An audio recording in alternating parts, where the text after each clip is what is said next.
Shalom Bapak Ibu Saudara dimanapun Saudara berada. Senang kita bertemu kembali di dalam program Bible Study CK7.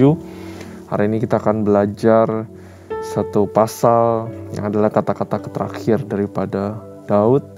Sungguh luar biasa sekali. I am excited for this. Nah, mari tapi sebelum itu kita memuji dan menyembah Tuhan. Kita persiapkan hati kita. Mari kita katakan sesuatu yang manis buat Tuhan kita. Karena Dia Tuhan yang baik, Dia Tuhan yang mulia, Dia Tuhan yang besar, Dia Tuhan yang menjadi juru selamatmu, Dia Tuhan yang memberkatimu, menolongmu, menopang engkau, dan selalu melindungi engkau dengan berkat-Nya. Ya rada basi kita bayar, rada basi kita bayar, rada bayar. Haleluya. Give Him praise, Lord. Karena Kau Tuhan yang besar, Kau Tuhan yang baik.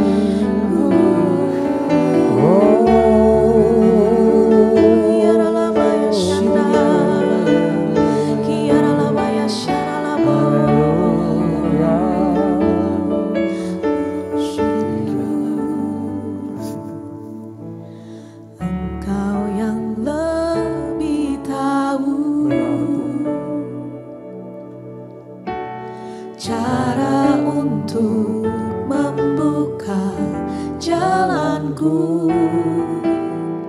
Engkau yang lebih mengerti. Cara untuk menolong hidupku,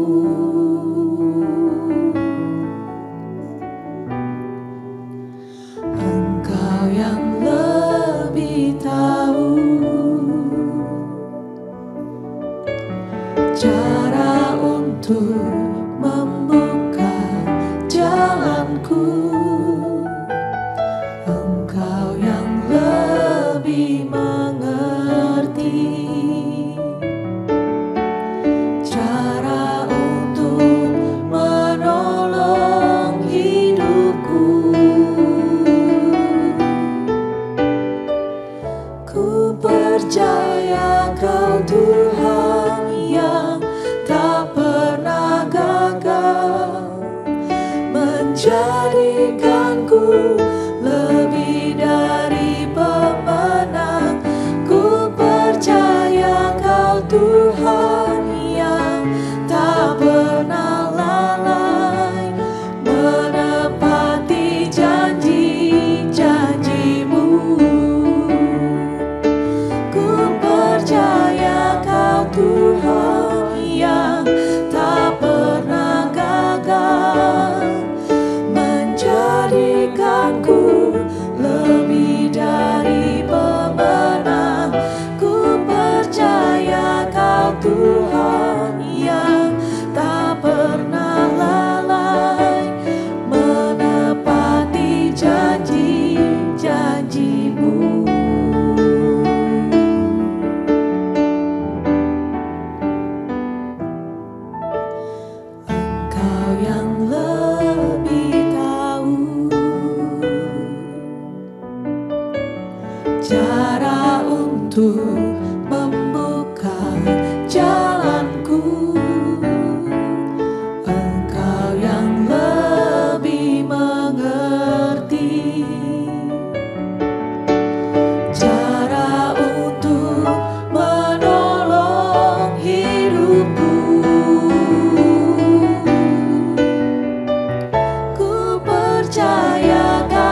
sebab Engkau Allahku.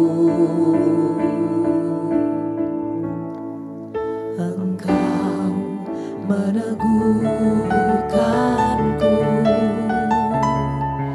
bahkan menolongku.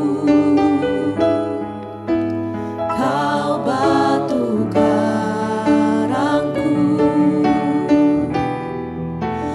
Yesus Tuhan. Yesus memegangku dengan tangan kananmu. Yesus memberiku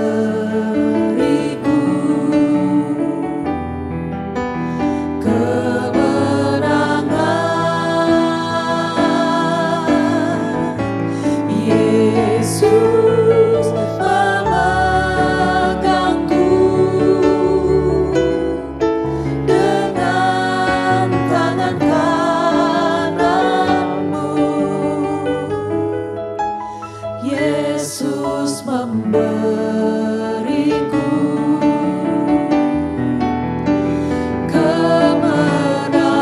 Yesus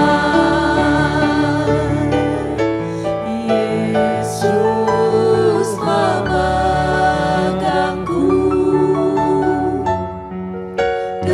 dengan tangan kananmu. Yesus memberiku kemenangan.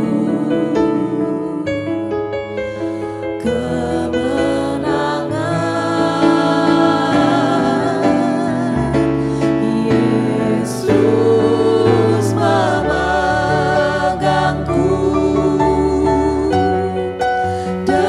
dengan tangan kananmu.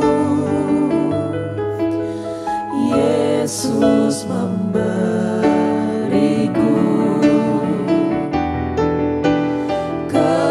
kemenangan. Yesus memegangku dengan tangan kananmu. Yesus memberiku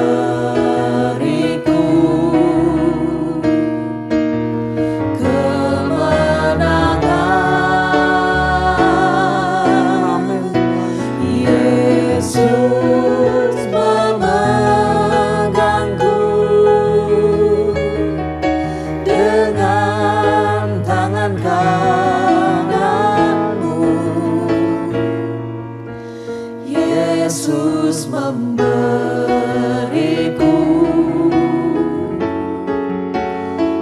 kemenangan.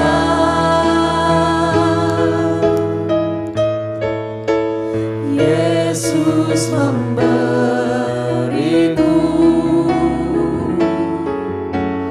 kemenangan.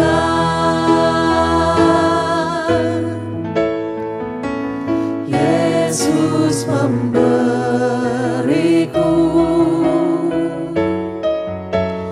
kemenangan.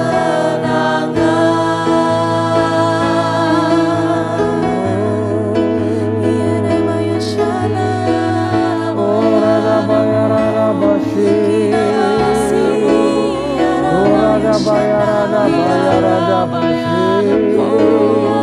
Kau memberiku kemenangan, Kau memegang tanganku.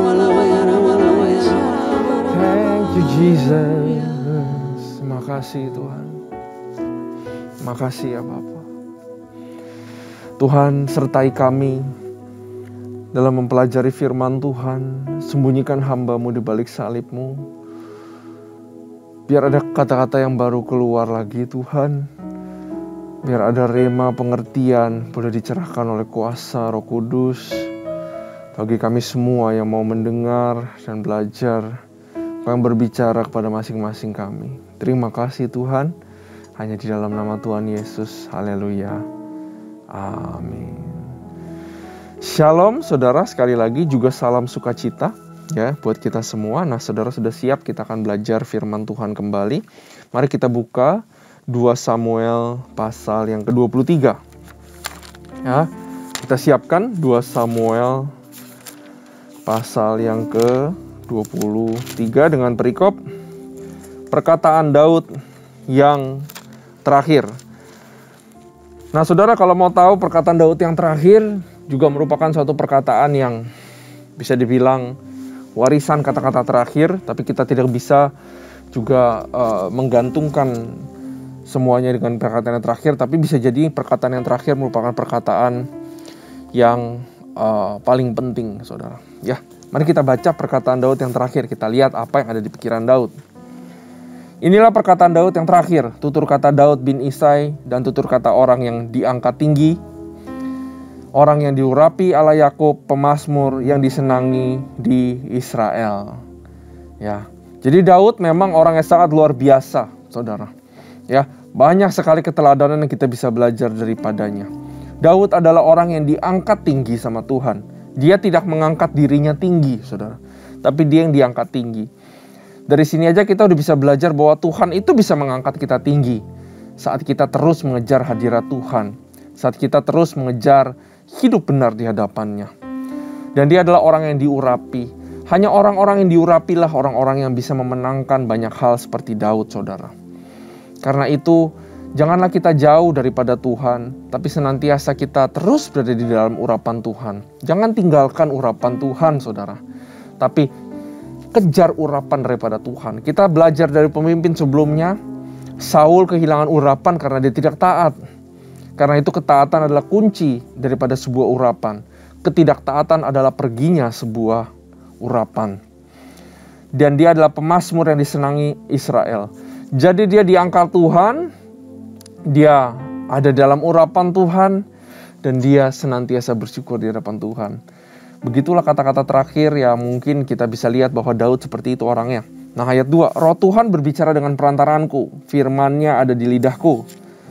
Allah Israel berfirman, gunung batu Israel berkata kepadaku, apabila seorang memerintah manusia dengan adil,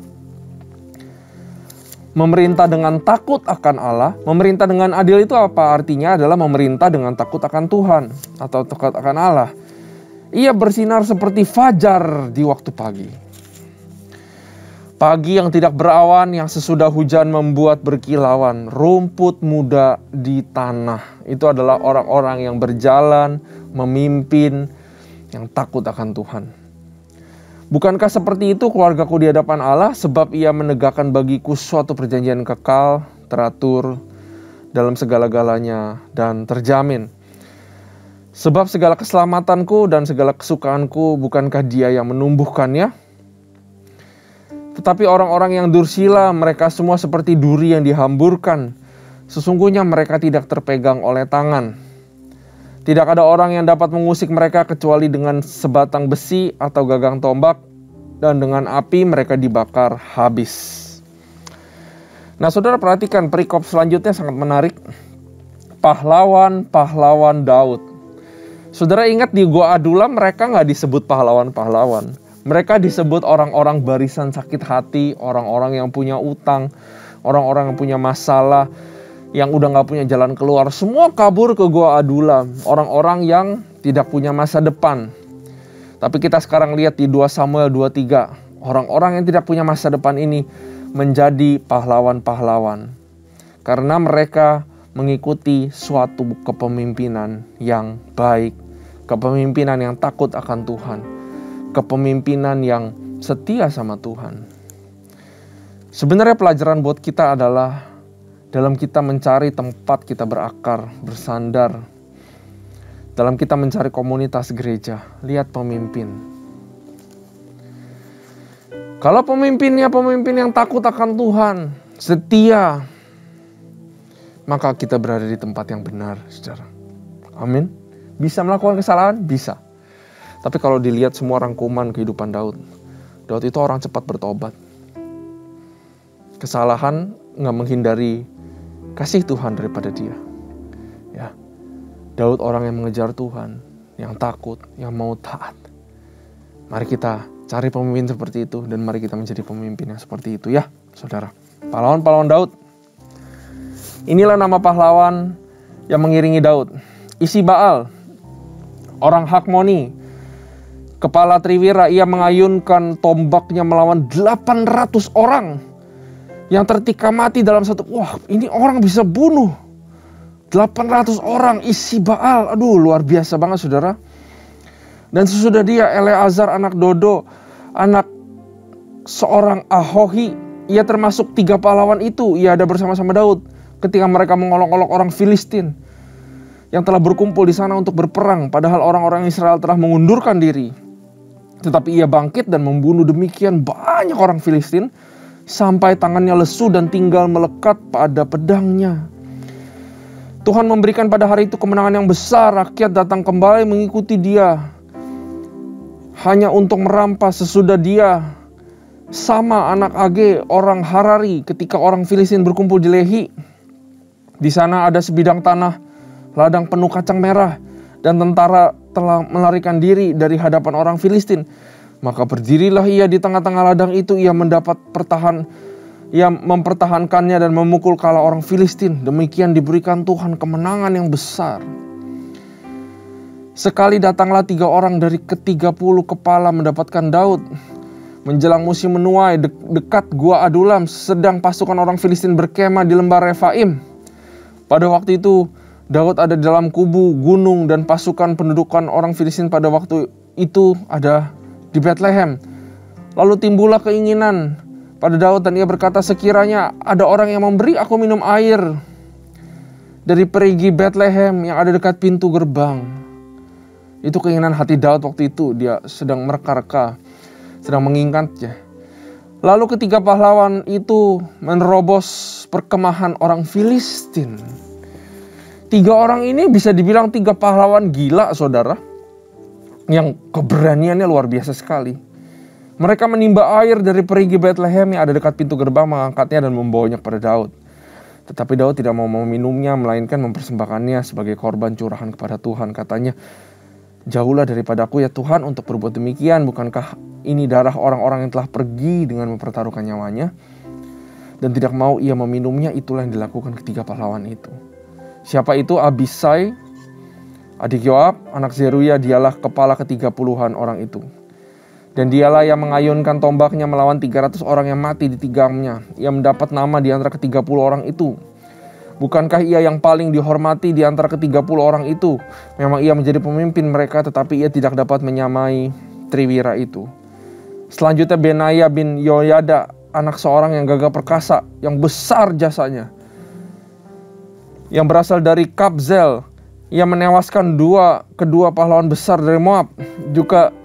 Juga pernah ia turun dalam lubang dan membunuh seekor singa pada suatu hari bersalju. Pula ia membunuh orang Mesir, seorang yang tinggi perawakannya. Di tangan orang Mesir itu ada tombak, tetapi ia mendatanginya dengan tongkat, merampas tombak itu dari tangan orang Mesir, lalu membunuh orang itu dengan tombaknya sendiri. Saudara, saya nggak habis pikir Daud punya orang-orang seperti ini. Kalau saya lihat ini bukan orang-orang biasa, ini superhero saudara, ini seperti Marvel Avengers. Betul? Kenapa bisa sakti seperti ini? Karena ada urapan mengalir dari seorang pemimpin, saudara. Karena itu, saudara, jangan kita remehkan yang namanya leadership atau kepemimpinan. Dibuat Tuhan ada gunanya. Salah satu gunanya di sini adalah saudara dapat impartasi daripada pemimpin. Saudara bisa mendapatkan impartasi daripada hamba Tuhan. Karena itu, lagi-lagi saya encourage untuk kita respect dan hormati pemimpin kita dimanapun mereka berada. Ya, ayat 22. Itulah yang diperbuat Benaya bin Yoyada. Ia mendapat nama di antara ke-30 pahlawan itu. Di antara ke-30 orang itu, ia paling dihormati. Tapi ia tidak dapat menyamai Triwira. Dan Daud mengangkat dia mengepalai pengawal. Asael, saudara Yoab, ada di antara ke-30 orang itu. Selanjutnya Elhanan bin Dodo dari Bethlehem. Sama orang Harod, Elika orang Harod, Heles orang Paltri, Ira anak Ikes orang Tekoa, Abiezer orang Anatot, Mebunai orang Husa, Zalmon orang Ahohi, Maharai orang Netofa, Heleb anak Bana orang Netofa, Itai bin Ribai, dan Gibea orang Benaya, Benaya orang Piraton, Hidai dari lembah-lembah Gas, Abialbon orang Bet Araba, Asmawet orang Bahurim, Eliaba orang Salbon, Yasien orang Guni, Yonatan anak Sama orang Harari, Ahiyam bin Sarar orang Harari, Elifelet anak Ahasbai orang Maka, Eliam anak Abitofel orang Gilo, Hezrai orang Karmel, Pairai orang Arbi, Yigal bin Natan dari Zoba Bani orang Gad, Zelek orang Amon, Naharai orang Berot, pembawa senjata Yoab dan Zeruya, Ira orang Yetri, Gareb orang Yetri, Uria orang Het, semua 37 orang. Saudara, begitu banyak warisan, legacy, pemimpin atau pahlawan karena kepemimpinan Daud. Dan kita lihat waktu kepemimpinan Saul, cuma ada satu orang waktu itu, saudara. Ya, panglimanya Saul. Tapi kita lihat di sini begitu banyak, dan yang luar biasa lagi, ini orang-orang, semua orang-orang berbeda suku dan bangsa, dan ikut seperti di dalam sebuah perlindungan Daud, dari orang gak benar menjadi benar, dari orang yang bukan siapa-siapa menjadi pahlawan, dari tidak bisa menjadi bisa, dari tidak mampu menjadi mampu, dari gak punya nama menjadi punya nama. Daud adalah sebuah shadow atau representasi akan kedatangan Raja yang sesungguhnya, yang namanya Yesus Kristus. Di mana semua orang yang hancur babak belur, yang gak jelas, tapi mengikut Daud, atau yang satu hari pada zaman kita yang mengikut Yesus, maka kita berubah menjadi sebuah permata yang indah. Daud di sini menggambarkan kedatangan Yesus nanti, yang membawa kita, yang mengambil kita di gua Adulam, yang mengambil kita, memulihkan, mengobati sakit hati kita, sehingga kita menjadi orang-orang yang bermakna di dalam dunia, saudara. Itulah upah mengikut Yesus. Sama persis upah mengikut Daud, dari nothing menjadi hero. Begitu juga saudara dan saya. Ikutlah Yesus, maka kita akan menemukan makna hidup yang kekal. Kita akan diubah menjadi nothing. Dari nothing menjadi something sama Tuhan. Dari nothing menjadi hero, pahlawan-pahlawan imannya Tuhan, yang berhasil membunuh musuh-musuh, yang berhasil mengalahkan problem-problem dunia. Itulah takdir daripada orang-orang Kristen. Amin, saudara. Kita lihat bahwa Daud adalah seorang pemimpin yang luar biasa. Saudara lihat anak buahnya, maka saudara bisa terka. Begitu juga pemimpinnya. Tapi kalau kita lihat anak-anak buahnya, memble, saudara, nggak bagus. Begitu juga kita bisa lihat pemimpinnya. Pasti kurang lebih seperti itu. Buah jatuh di pohon, nggak jauh-jauh dari pohonnya. Kalau anak-anak buahnya begini pahlawan, apalagi pemimpinnya. Artinya apa, saudara? Singa nggak bisa dipimpin sama kambing. Kambing bisa dipimpin sama singa. Bahkan singa lain bisa dipimpin sama singa. Ini adalah perkataan buat kita para pemimpin, bahwa jadilah pemimpin yang luar biasa. Jadilah pemimpin yang baik. Kejar itu namanya menjadi pemimpin yang wow. Kalau kita dikasih jabatan pemimpin, jangan sia-siakan. Jadilah pemimpin yang hebat, yang takut akan Tuhan. Ya, bagaimana cara jadi pemimpin yang hebat? Belajar dari Daud. Selalu mengandalkan hikmat dari Tuhan, selalu tanya Tuhan, selalu berjalan sama dia, memimpin bersama dia. Pemimpinnya Tuhan, saya cuman kaki tangan sebenarnya. Ya, selalu cari God's wisdom di dalam kepemimpinan. Jadilah pemimpin yang melayani. Kita ingat ya, di Gua Adulam, Daud melayani orang-orang sakit hati. Jadilah pemimpin yang melayani, bukan pemimpin yang jauh, kayaknya tinggi banget, sehingga orang gak berani, orang sungkan, lihat mata aja takut. Jangan jadi pemimpin yang melipat tangan. Suruh aja dia, kamu, ini, itu. Delegasi perlu, tapi harus bisa jadi pemimpin yang servant leader. Pemimpin yang juga melayani terus. Pemimpin yang terjun ke lapangan. Pemimpin yang melayani jiwa-jiwa. Pemimpin yang berdoa bukan cuma di mimbar, tetapi juga di pelayanan perorangan, saudara. Jadilah pemimpin yang serving. Baik saudara di kantor pun, di rumah tangga, dimanapun di masyarakat, di pemerintahan.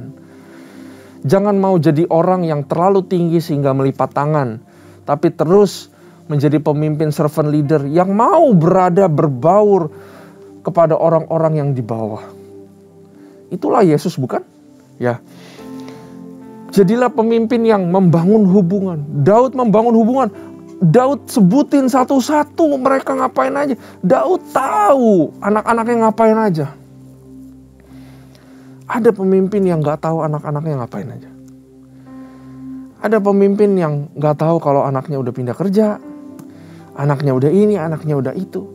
Tapi jadilah pemimpin yang membangun hubungan yang dekat dengan anak-anak buahnya, saudara. Jadilah pemimpin yang punya visi dan tujuan. Ya, jadilah pemimpin yang cakap tangannya. Kalau anak-anak buahnya ini aja cakap tangannya, apalagi Daud. Betul?